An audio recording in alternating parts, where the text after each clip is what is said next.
Hello everyone, कैसे हैं आप सभी लोगों का एक बार फिर आपके अपने चैनल में स्वागत है। दोस्तों आज हम जीव विज्ञान का मध्य प्रदेश शिक्षक भर्ती वर्ग 3 की तैयारी कर रहे हैं। दोस्तों आज हम जीव विज्ञान का जो तीसरा टॉपिक है, मनुष्य में पेशीय समन्वय एवं नियंत्रण लेकर आए हैं। जी हाँ दोस्तों, छोटा सा टॉपिक है और 15 से 20 मिनट का ये यहाँ पर वीडियो रहेगा और काफ़ी महत्वपूर्ण है, क्योंकि दोस्तों यहाँ से भी 1 या 2 नंबर उठने के पूरे चांस है। और एक चीज़ और आप लोग ध्यान रखें, देखिए जो हमारा बायोलॉजी विज्ञान का जो टॉपिक है वो लगभग 20 नंबर का है। जी हाँ दोस्तों, 20 नंबर का है, तो 30 नंबर का है ना। इसमें अपन देख लेते हैं, 30 नंबर का है ना। विज्ञान का जो पोर्शन है वो 30 नंबर का, जिसमें से किस तरीके से डिवाइड रहेगा, 10 जीव विज्ञान रहेगी, है ना, 10 केमिस्ट्री रहेगी और 10 फिजिक्स रहेगी, है ना। 10 बायोलॉजी, केमिस्ट्री, फिजिक्स, 10-10 के पोर्शन बटेगा। और दोस्तों बायोलॉजी का पोर्शन बड़ा है ना, तो यहाँ से क्वेश्चन ज्यादा आने की भी उम्मीद है। हो सकता है कि 15 क्वेश्चन यहीं से उठा ले,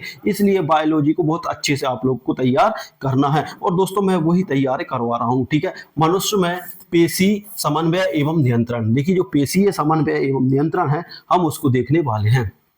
देखिए समन्वय क्या है, सबसे पहले हम देखते हैं समन्वय होता क्या है, तो हम इसको देखने वाले हैं। देखिए समन्वय का अर्थ है शरीर के विभिन्न अंगों और प्रणालियों के कार्यों को सहयोगपूर्ण ढंग से संचालित करना। देखिए जो मनुष्य के विभिन्न जो शरीरों के अंग रहते हैं, उनकी जो प्रणालियों के जो कार्य हैं, मतलब जो मनुष्य की प्रणालियों के कार्य, उनको किसके द्वारा, सहयोगपूर्ण ढंग से, मतलब सभी के सहयोगपूर्ण ढंग से संपन्न कराना, ताकि शरीर सुचारू रूप से कार्य कर सके, ताकि सुचारू रूप से शरीर के कार्य कर सके या चल सके।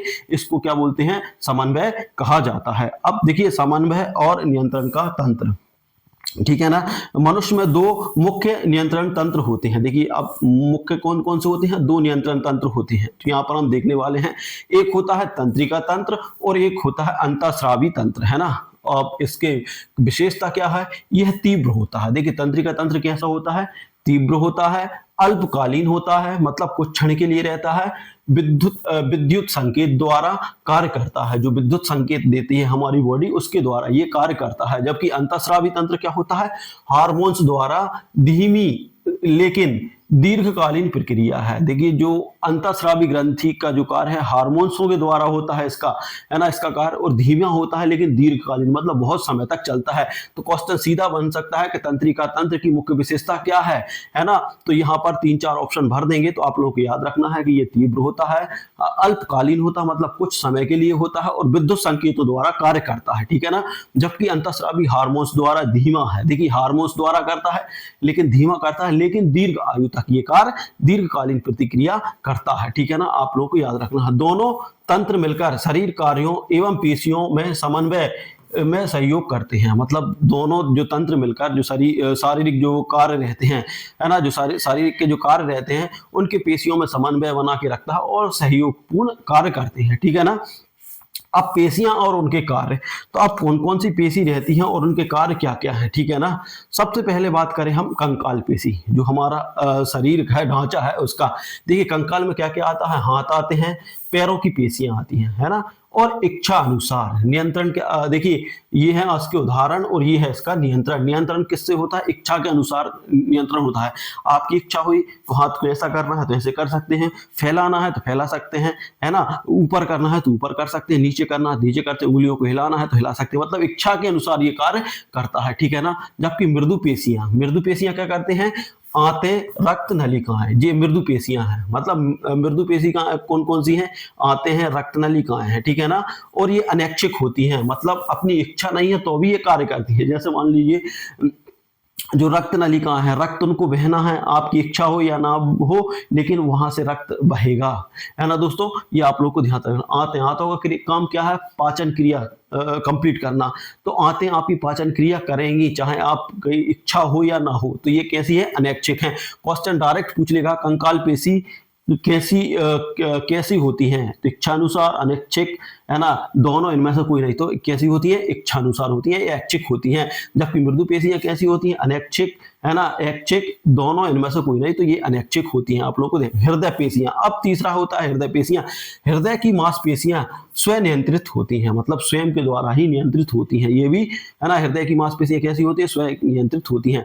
देखिए, सबसे तेज गति से कार्य करने वाली पेशी, क्वेश्चन आएगा, सबसे तेज गति से कार्य करने वाली पेशी कौन सी है, कंकाल पेशी, है ना, कंकाल पेशी होती है ना। सबसे तेज गति से कार्य करने वाली पेशी कंकाल पेशी होती है, आप लोग को ध्यान रखना। कंकाल पेशी देखिए एक्टिन और मायसन प्रोटीन से बनी होती हैं। देखिए एक्टिन और मायसन, है ना, आप लोगों को ध्यान रखना है।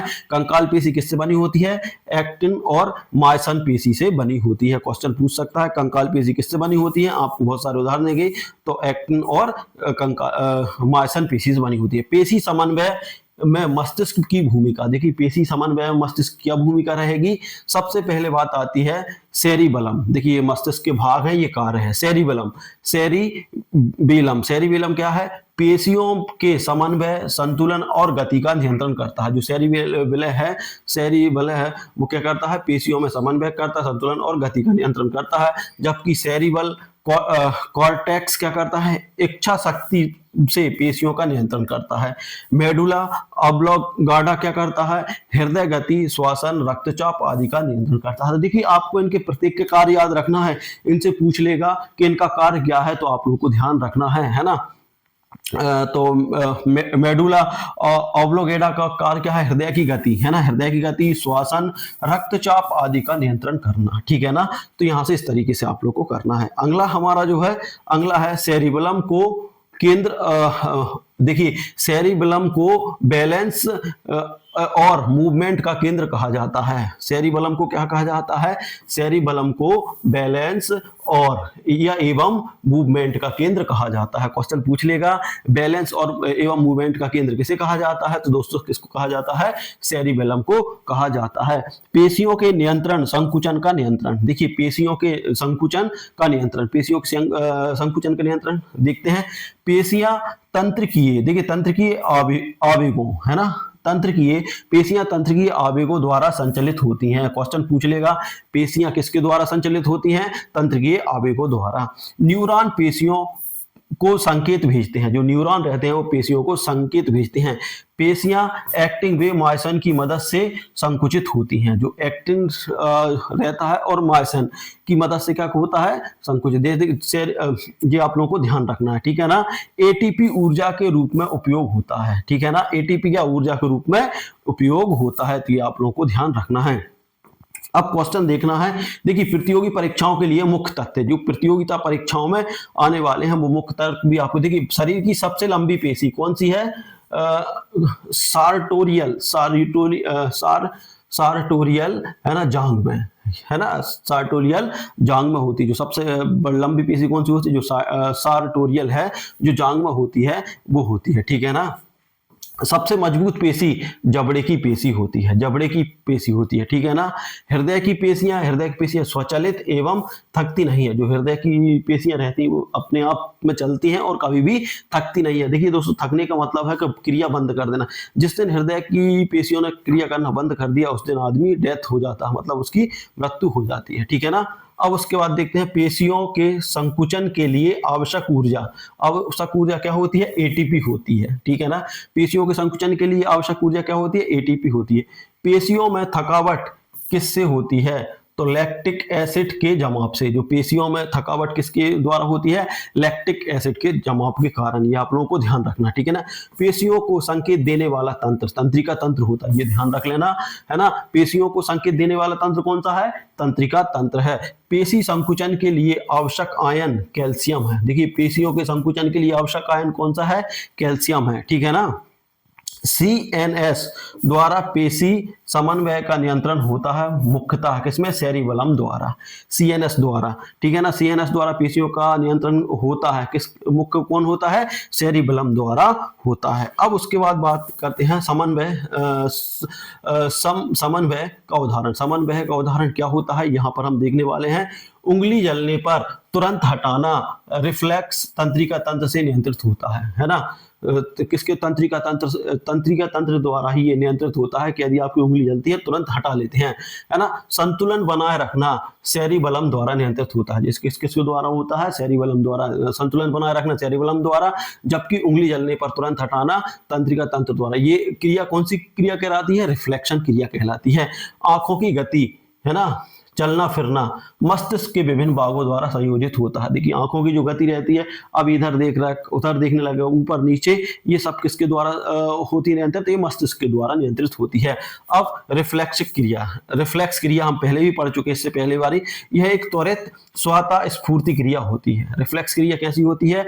यह त्वरित होती है, स्वतः होती मतलब अपने आप होती है, स्फूर्ति मतलब स्फूर्ति क्रिया होती है, वो तेजी वाली। रीढ़ की हड्डी द्वारा संचालित होती है ना। रीढ़ की हड्डी द्वारा संचालित होती है। मस्तिष्क तक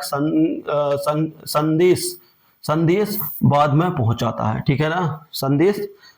मस्तिष्क तक संदेश बाद में पहुंचाता है। उदाहरण के लिए देखिए, कांटे में चुभने पर हाथ हटा लेना। जब कांटा चुभता है तो हाथ हटा लेते हैं, ये किसके? रिफ्लेक्स क्रिया होती है ना। और ये किसके द्वारा देखिए किसके द्वारा संचालित होती है? रिफ्लेक्स क्रिया किसके द्वारा संचालित होती है?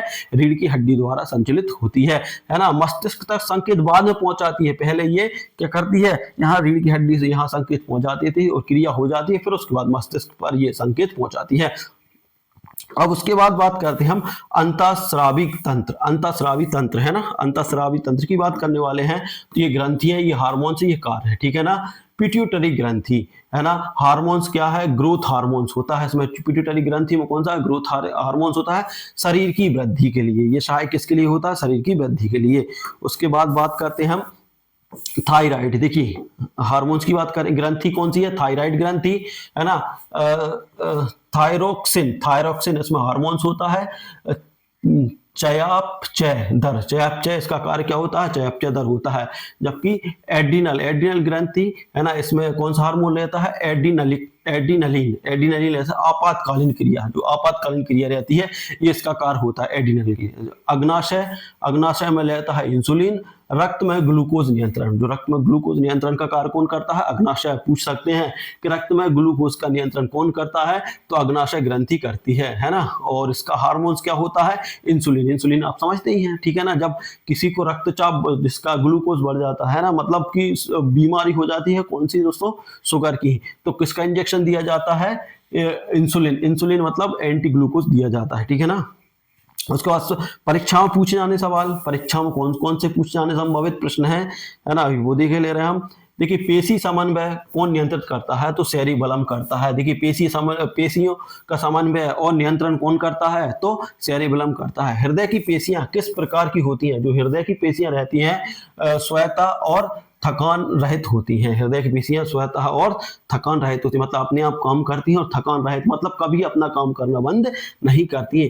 पेशियों को किसके माध्यम से संकेत मिलता है? जो पेशियां रहती हैं उनको किसके माध्यम संकेत मिलता है? तो न्यूरॉन के द्वारा संकेत मिलता है ना। न्यूरॉन के द्वारा पेशियों को संकेत मिलता है। पेशियों में थकावट किससे होती है? जो लैक्टिक अम्ल के द्वारा होती है, ध्यान रख लेना। लैक्टिव अम्ल, जो हम दूध पीते हैं उसमें लैक्टिव अम्ल रहता है, दूध में लैक्टिव, दूध, दही, है ना, दूध से बनी जितनी भी चीजें रहती हैं उसमें लैक्टिव अम्ल रहता है ना।